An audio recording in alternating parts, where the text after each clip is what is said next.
क्या क्या किया आप लोगों ने, एक महीने की जान ले, महीने में क्या क्या किया कि डॉक्टर साहब इस बार विजयश्री हो? जिम्मेवारी के साथ हमारा कार्यकर्ता काम करता है जी। चाहे वो छोटे से छोटा पन्ना प्रमुख से लेके और बड़े से बड़े प्रदेश अध्यक्ष तक की जो जिम्मेवारी है वो अपनी जिम्मेवारी पूरी करता है। ये उन्होंने गवाना में ये कहा भी अरविंद शर्मा को आप आगे बढ़ाओ और रोहतक को किसी प्रकार की कोई दिक्कत कमी नहीं रहेगी। दोनों के लिए उन्होंने वहाँ पर जो है ना वोट मांगी थी। तो मैं ये जानना चाहता हूँ कि रोहतक लोकसभा को सभी इतनी अहमियत क्यों दे रहे हैं? नमस्कार, मेरा नाम है सत्सिंह और अभी मैं हूँ भारतीय जनता पार्टी के प्रदेश कार्यालय रोहतक में और मेरे साथ हैं प्रदेश के सह मीडिया प्रभारी शमशेर खरक जी। जैसा कि हमें पता है कि हरियाणा की 10 लोकसभा सीटों का मतदान 25 तारीख को होगा और आज है 22 मई। 23 मई को सब जगह कैंपेनिंग पर रोक लग जाएगी। 24 एक दिन बच जाएगा और 25 को लोग अपनी मर्जी से अपने प्रत्याशी को, जो भी उनका पसंदीदा प्रत्याशी है, उसको वो मतदान करेंगे। लेकिन पिछले 1.5 महीने से पूरे हरियाणा के अंदर कांग्रेस और बीजेपी आप अपने प्रत्याशियों के लिए जोर लगा रही थी। हमारी खास नज़र थी रोहतक लोकसभा पर। रोहतक लोकसभा में भारतीय जनता पार्टी के प्रत्याशी हैं डॉक्टर अरविंद शर्मा, जो कि 2019 में उन्होंने कांग्रेस के प्रत्याशी दीपेंद्र सिंह हुड्डा को 7,503 वोटों से हराया था। इस बार मुकाबला कड़ा है, दोनों तरफ की बातें सुनाई देती हैं।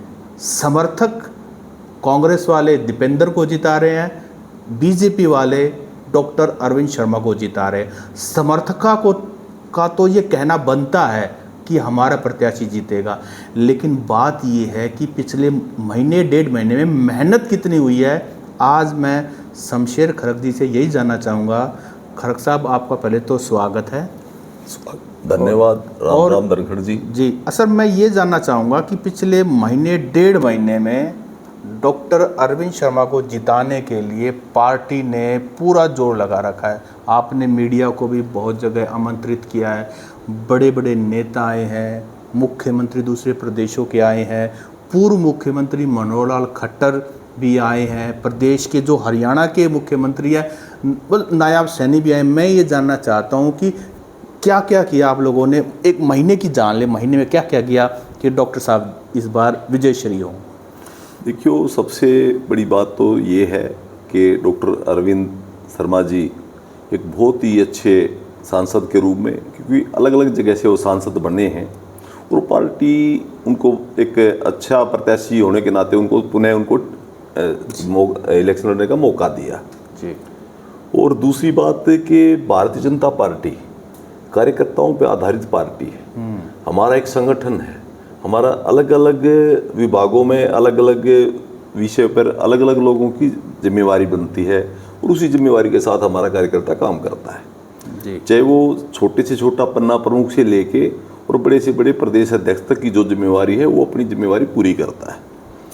दूसरा, मैं धनखड़ जी ये बताना चाहता हूँ आपको कि भारतीय जनता पार्टी ने सबसे पहले जी उम्मीदवार की घोषणा की, बिल्कुल की, जबकि दूसरी पार्टियां तो लास्ट तक उम्मीदवार नहीं बता पाई, संशय रहा और इसकी वजह से हमें एक अलग से पार्टी को महत्व भी मिला और पार्टी अपना प्रचार करने पे हर व्यक्ति तक पहुंचने में कामयाब भी रही। तो मैं ये जानना चाहता हूँ कि पिछले दिनों कौन कौन बड़े VVIPs डॉक्टर साहब की कैंपेनिंग के लिए आए? देखो, मैं ये आपको पहले ही बता चुका हूँ, हम सभी विधानसभाओं को कवर कर चुके हैं। जी, रोहतक लोकसभा में 9 विधानसभाएं हैं जी। उसके बाद हमारे जो केंद्रीय पूर्व में हमारे राष्ट्रीय अध्यक्ष भी रहे 2 बार और केंद्र में रक्षा मंत्री ठाकुर राजनाथ सिंह जी, वो स्वयं आके यहाँ पे नामांकन के लिए आए और रोहतक में जनसभा की और बड़ा लोगों में बड़ा उत्साह था जब वो ट्रैक्टर चलाकर वो नामांकन के लिए अरविंद जी के साथ चले। तो सर्वप्रथम तो उनका आशीर्वाद मिला। जी, मुझे याद है ओल्ड ITI ग्राउंड के अंदर रैली हुई थी और उन्होंने ये कहा था कि अगर आपने जनता से बात करते हुए अगर आपने डॉक्टर साहब को जिता दिया तो मैं दोबारा आऊँगा। बिल्कुल, उन्होंने डॉक्टर साहब को भी कहा और जनता से भी वादा किया जी। और वो वादे के उनका रोहतक से बड़ा लगाव है। उन्होंने स्वयं जब नामांकन की बात आई तो ठाकुर राजनाथ सिंह जी ने कहा मैं रोहतक के जो प्रत्याशी है उसका मैं नामांकन करवाने जाऊंगा, क्योंकि समय समय पर वो आते रहते हैं रोहतक से, इसलिए लगाव भी है और उन्होंने पुणे आने की बात भी कही। जी।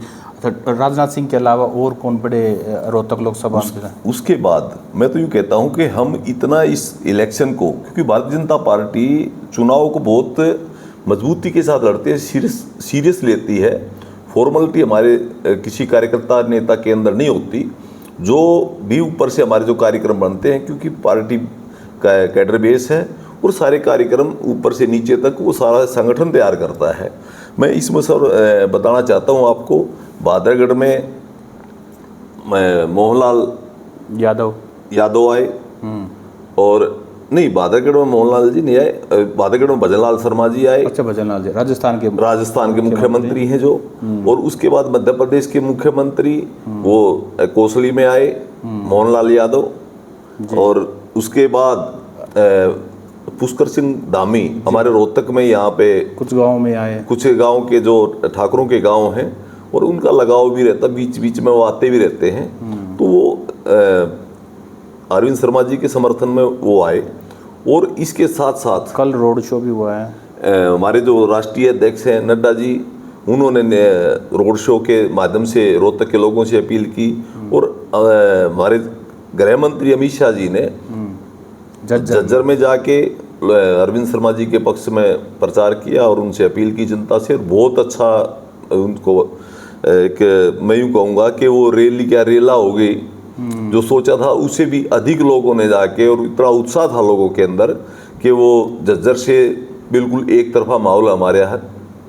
उसके साथ साथ आज नितिन गडकरी जी भी आए हुए हैं कोसली में, और राव इंद्रजीत जी भी कोसली में बड़े नेता हैं, अहिरवाल। हाँ, और मैं यूँ कहता हूँ कि माननीय प्रधानमंत्री जी भी रोहतक के लिए इतना उनका लगाव कहो इसको, या रोहतक की सीट को इतना महत्व देते हैं कि उन्होंने गवाना में कहा भी अरविंद शर्मा को आप आगे बढ़ाओ और रोहतक को किसी प्रकार की कोई दिक्कत कमी नहीं रहेगी विकास के मामले में या और उम्मीदवारी के मामले में। तो मैं बहुत बड़ी बात कहने जा रहा हूँ, यदि हमारे या अरविंद शर्मा जी जब चुनाव जीत के जाएंगे तो रोहतक का मान सम्मान पार्टी बिल्कुल करेगी, उनको एक अहम जिम्मेवारी भी मिल सकती है। जो जिस प्रकार का ऊपर केंद्रीय नेतृत्व ने जिस प्रकार से एक अच्छा कैंपेन किया है रोहतक लोकसभा के। अच्छा खरक जी, आपने तो ये जितने भी बड़े नेता आए और उन्होंने रोहतक लोकसभा को पूरी अहमियत दी है। मैं गोहाना की रैली में भी गया था जिसमें पीएम मोदी जी आए थे, और मोदी साहब जो हैं उन्होंने भी रोहतक लोकसभा के लिए और सोनीपत लोकसभा कैंडिडेट दोनों के लिए उन्होंने वहाँ पर जो है ना वोट मांगी थी। तो मैं ये जानना चाहता हूँ कि रोहतक लोकसभा को सभी इतनी अहमियत क्यों दे रहे हैं, जबकि पीछे मनोहर लाल जी भी आए थे, उन्होंने कहा था कि भाई रोहतक लोकसभा की सीट जितना एक तरफ है और बाकी 9 सीटें एक तरफ है। आपको क्या लगता है, क्योंकि आप बहुत क्लोजली इसको फॉलो कर रहे हैं? देखो, सबसे बड़ी बात तो ये है, रोहतक हमारे हरियाणा में एक पॉलिटिकल राजधानी मानी जाती है, और रोहतक से हमारा विशेष लगाव इसलिए भी है कि रोहतक से डॉक्टर मंगल सेन जी जो भारतीय जनता पार्टी के बहुत बड़े लीडर रहे हैं, बीजेपी की शुरुआत करने, हरियाणा बीजेपी की शुरुआत करने वाले, और रोहतक के अंदर ही हमारा प्रदेश कार्यालय है।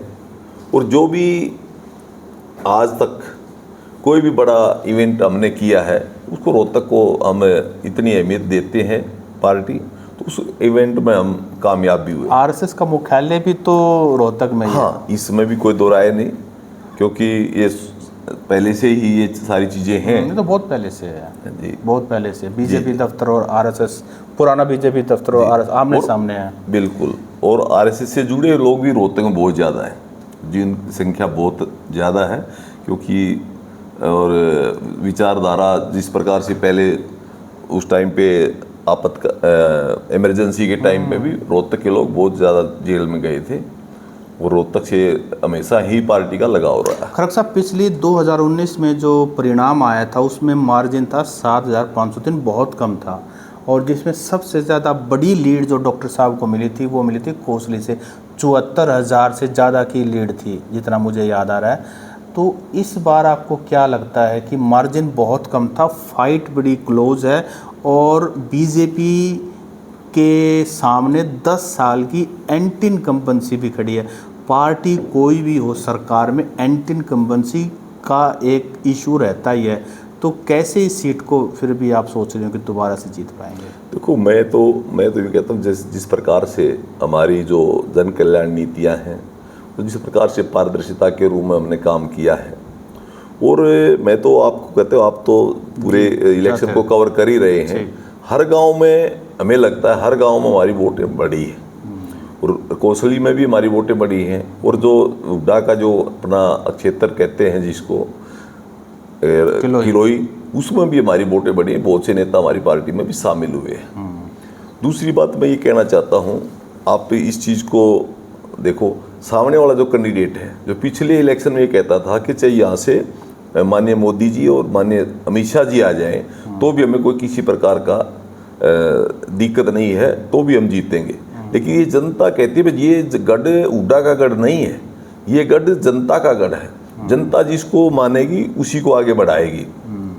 इस बार हमें और भी अच्छे मार्जिन से हमें लगता है कि डॉक्टर साहब यहाँ से विजयी होंगे। खरग साहब, आपने मेंशन किया, जैसे मैं तो हर गांव वगैरह में जाता हूं, तो एक जो इशू आप लोगों के पक्ष में है वो है बिना खर्ची पर्ची नौकरी। ये वाकई में ग्राउंड जीरो पर लोग खुल के बोलते हैं कि भाई देखो हम कांग्रेस को सपोर्ट करते हैं, लोग ऐसे बोलते हैं हम कांग्रेस को सपोर्ट करते हैं। लेकिन ये बात खट्टर जी ने बहुत बढ़िया करी, बिना पैसे हमारे लड़कों को नौकरी मिली। देखो ये बात तो मानने वाली है। साथ साथ दो इशू और हैं जो मैं आपसे जानना चाहूँगा। एक तो बेरोज़गारी का, क्योंकि एस्पिरेशंस ज़्यादा है, नौकरी मांगने वाले ज़्यादा हैं और नौकरियां कम है। और दूसरा अग्निवीर की, ये वाकई में जेन्युइन इश्यूज़ हैं। पार्टी का क्या स्टैंड है इसके ऊपर कि अग्निवीर और बेरोज़गारी को लेकर के कैसे एड्रेस करेंगे इसको? देखो, मैं कई बार इस बात से अचंभित रह जाता हूँ जिस प्रकार से कांग्रेस के लोग एक तरफ बेरोजगारी की बात करते हैं। कोई एक एजेंसी है कांग्रेस के किसी जानकार की, उसने एक बार बेरोजगारी का डाटा जो दिया, इन परसेप्शन बनाने की नैरेटिव सेट कर दिया भाई बेरोजगारी बेरोजगारी बेरोजगारी, जबकि ऐसा नहीं है। जब भूपेंद्र सिंह हुड्डा 10 साल मुख्यमंत्री रहे तो 67,000 नौकरियां दी थी। माननीय मनोहर लाल जी और अब माननीय नायब सैनी जी मुख्यमंत्री हैं। हमारे इस 10 साल के, लगभग 10 साल के अंदर 1,21,000 जो HPSC के थ्रू और हरियाणा स्टाफ सिलेक्शन के थ्रू हमने नियुक्तियां दी हैं। तो ये अपने आप में एक फिगर वो बताती है कि भारतीय जनता पार्टी ने इसमें अच्छा काम किया है। तो मोदी फैक्टर काम कर रहा है इस बार? मोदी फैक्टर काम कर रहा है। भारतीय जनता पार्टी की केंद्र व प्रदेश सरकार के जो विकास का जो मुद्दा है वो काम कर रहा है। और हमने अतीत में जो वादे किए थे, चाहे वो राम मंदिर का हो, चाहे वो धारा 370 का हो, चाहे वो समान आचार संहिता का हो, या दूसरे भी हमारे जो वादे किए, वो सारे के सारे हमने पूरे किए। और आज भारतीय जनता पार्टी पर लोग विश्वास करते हैं कि यही लोग वो हैं जो अपने कहे हुए वादों को पूरा कर सकते हैं। जी, तो ये थे हमारे साथ शमशेर खरग जी। खरग साहब ने हर बात का बड़ी तसल्ली से जवाब दिया। सवाल मुश्किल थे लेकिन उन्होंने पूरा बढ़िया जवाब दिया। और खरग साहब का दावा है कि 4 जून को जब परिणाम आएगा रोहतक लोकसभा से, डॉक्टर अरविंद शर्मा कम से कम 1 लाख से जीत दर्ज करेंगे। क्या होगा ये तो 4 जून को पता लगेगा। 4 जून को खरग साहब को हम शाम को दोबारा से मिलेंगे और परिणाम आने के बाद इनसे पूछेंगे। जो भी परिणाम होगा, परिणाम तो देखो जनता के हाथ में होता है। खरग साहब, आपने समय दिया, आपका बहुत बहुत धन्यवाद।